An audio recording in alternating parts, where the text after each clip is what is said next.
বাংলাদেশের স্বরাষ্ট্র মন্ত্রণালয়ের হস্তক্ষেপে বেঁচে গেল ডোনাল্ড ট্রাম্পের জীবন। হ্যাঁ, এমনই এক আশ্চর্য ঘটনা ঘটল। ঢাকার কেরানীগঞ্জের একটি মহিষের খামারে অ্যালবেনিয়া জাতের বিরল প্রজাতির চেহারা মিলে গেল ডোনাল্ড ট্রাম্পের চেহারার সাথে। মুহূর্তেই ভাইরাল হয়ে যায় নেট দুনিয়া। নজরে আসে আমেরিকার, বেজে ওঠে ফোন। বন্ধ হয়ে যায় অ্যালবেনিয়া জাতের বিরল প্রজাতির ডোনাল্ড ট্রাম্পের চেহারা সাদৃশ মহিষটির কোরবানি। বর্তমানে মহিষটিকে রাখা হয়েছে জাতীয় চিড়িয়াখানায়। দেখতে হাজারো মানুষের ভিড়, আসছে দেশ বিদেশ থেকে ডোনাল্ড ট্রাম্পকে দেখার জন্য।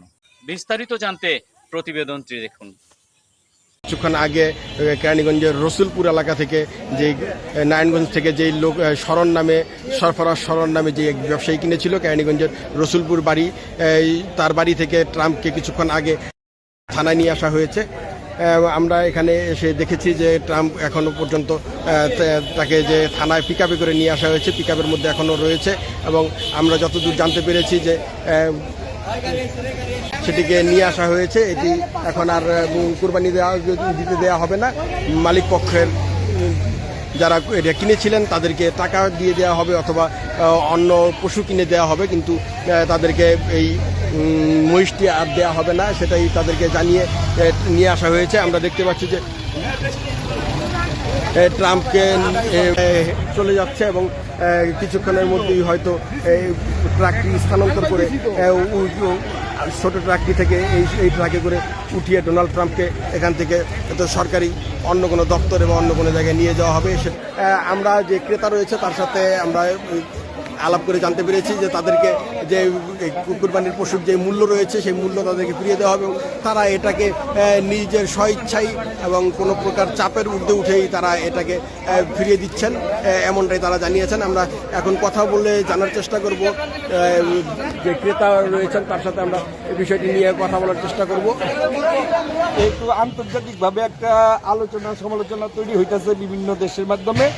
আমরা চাই বাংলাদেশের এই মহিষটিয়া যাতে বাংলাদেশের সাথে কারোর সাথে বৈরী সম্পর্ক তৈরি না হয়, সবাই যাতে সুন্দরভাবে, আর এটা আমাদের মহামান্য প্রধানমন্ত্রী তারেক রহমান সাহেবের দৃষ্টিগোচর হয়েছে। উনি স্বরাষ্ট্র মন্ত্রণালয়কে বিষয়টা দেখার জন্য বলছেন। ওনার সম্মানার্থে আমরা এই মহিষটাকে এখন প্রাণী সম্পদ মন্ত্রণালয়ের হাতে তুলে দেব। কত টাকায় পাচ্ছেন আপনারা? আমরা তো আমাদের 3,30,000 টাকা মহিষের দাম, 20,000 টাকা আনুষঙ্গিক আমাদের খরচ হয়েছে, ট্রান্সপোর্ট আনা নেওয়া বিভিন্ন, আমরা 3.5 লাখ টাকাই দাবি করি। কালকে তো কোরবানি, আপনারা কি টাকা পেয়েছেন বা কোনো? আমরা টাকা কিছুক্ষণের মধ্যে পেয়ে যাব। আমাদের সম্মানিত যুবদল, বাংলাদেশ জাতীয় যুবদলের সিনিয়র সভাপতি রেজবুল পল ভাই, উনিও আমাদেরকে নির্দেশনা দিয়েছেন। প্রশাসন আন্তরিক, আশা করি কিছুক্ষণের মধ্যে আপনারা দেখতে পাবেন আমরা টাকা তাদের কাছ থেকে পাবো বলে আশা করি। আপনার ব্যতিক্রমী কোনো উদ্যোগ নিয়েছেন কিনা কোরবানি করার জন্য? আমরা এখন এটা কোরবানি তো করতেই হবে, নিয়োগ করছিলাম এটা কোরবানি করব, কিন্তু যেহেতু একটা বিতর্ক, মনে কষ্ট থাকার পরেও বিতর্কের ঊর্ধ্বে থাকার জন্য আমরা বিকল্প পশু ক্রয় করে কোরবানি দেওয়ার চিন্তা ভাবনা।